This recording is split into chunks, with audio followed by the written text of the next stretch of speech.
चलिए हम लोग देखें unit and dimensional formula of potential difference. Potential difference जो है मेजर किया जाता है किस तरीके से? पोटेंशियल डिफरेंस हम लोग मेजर करते हैं work done in bringing a charge from infinity two point P divided by charge itself which is brought. Work done in bringing a charge from infinity to point P divided by that charge itself which is brought, that is called as potential difference। और work done की जो unit होती है, अगर मैं unit wise लिखूं तो work done की यूनिट जो होती है वो होती है जूल।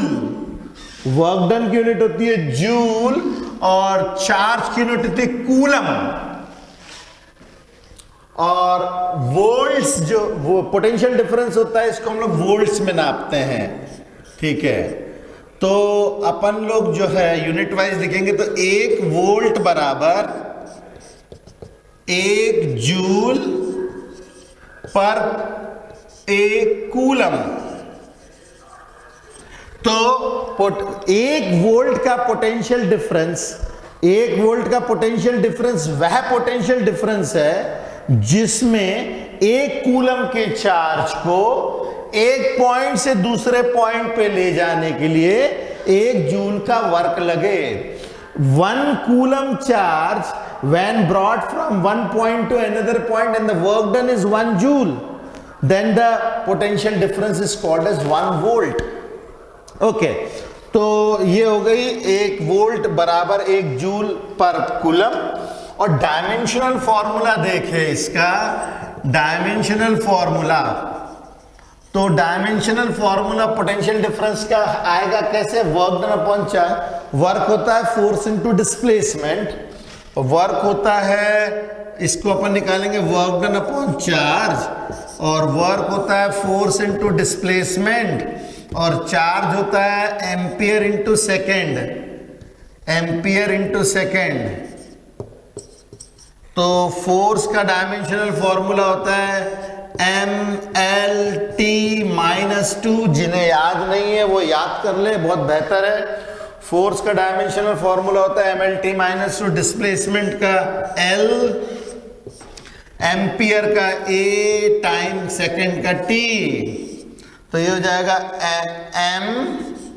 ML2 T-3 A-1। ये आ जाएगा पोटेंशियल डिफरेंस का डायमेंशनल फॉर्मूला। तो यूनिट जो है इसकी होती है वोल्ट्स, इसको अपन लोग यूनिट मेजर करते हैं वोल्ट्स में, और इसका डायमेंशनल फॉर्मूला ये, ठीक है। चलिए फटाफट फटाफट इसको लिखिए।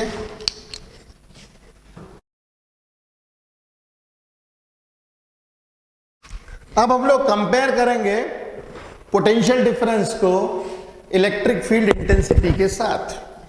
हमारे पास इलेक्ट्रिक फील्ड इंटेंसिटी का जो फॉर्मूला है वो है 1/4 पाई एप्सिलॉन नॉट Q/r², जबकि पोटेंशियल का फॉर्मूला है 1/4 पाई एप्सिलॉन नॉट Q/r। देखिए कितने जरा जरा से डिफरेंसेस हैं। अगर हम लोग फोर्स का फॉर्मूला देखें तो फोर्स का फॉर्मूला होता है 1/4 pi epsilon not Q into Q0/r²।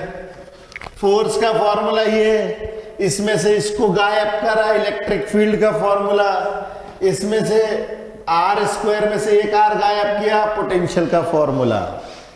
तो आप देख सकते हो कि जो इलेक्ट्रिक फील्ड जो है, electric field is inversely proportional to r का स्क्वायर, मगर यहां पे potential is inversely proportional to r।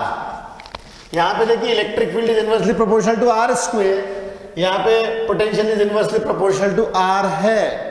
बाकी पूरा फॉर्मूला सेम।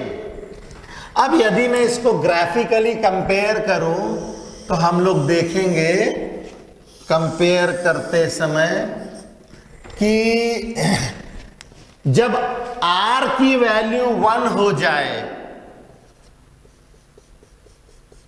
मैं यहां पे जो ग्राफ ड्रॉ कर रहा हूं वो ले रहा हूं डिस्टेंस r, और इस एक्सिस के ऊपर मैंने दोनों ले लिया, v या e या v, दोनों के दोनों ले लिए, e और v।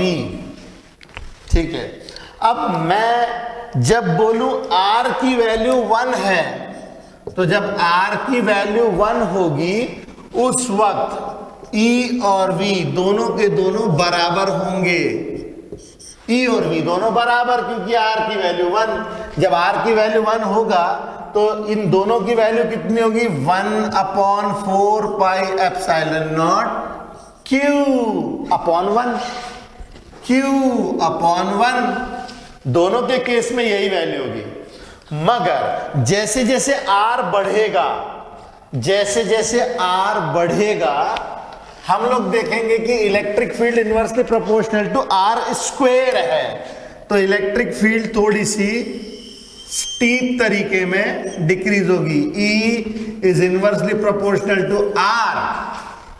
मगर जो V है वो है inversely proportional to E is inversely proportional to R square, मगर V is inversely proportional to R है। V is inversely proportional to R। अगर आप इन दोनों को यहां पे देखें तो electric field inversely proportional to R square है, तो ज्यादा स्टीप तरीके में नीचे गिरता है। मगर V केवल R के पावर 1 से इनवर्स रिलेटेड है, तो ये भी गिरेगा, दोनों गिरेंगे। जैसे जैसे R बढ़ेगा वैसे वैसे V भी घटेगा और E भी घटेगा, मगर E ज्यादा तेजी से नीचे गिरता है और V जो है थोड़ा स्लोली, इससे इसकी अपेक्षा थोड़ा सा कम स्टीप तरीके में गिरता है। हम लोग की किताब में जो ग्राफ दिया हुआ है उसके अंदर में कुछ ऐसा और इस तरीके का ग्राफ दिया हुआ है हम लोग की टेक्स्ट बुक में। मैंने इस ग्राफ को यहीं से बनाना स्टार्ट किया है, इसके नीचे से। क्या है, थोड़ा सा ज्यादा क्लियरली समझ में आता, नहीं तो ग्राफ इधर उधर घुस जाते हैं। ठीक है,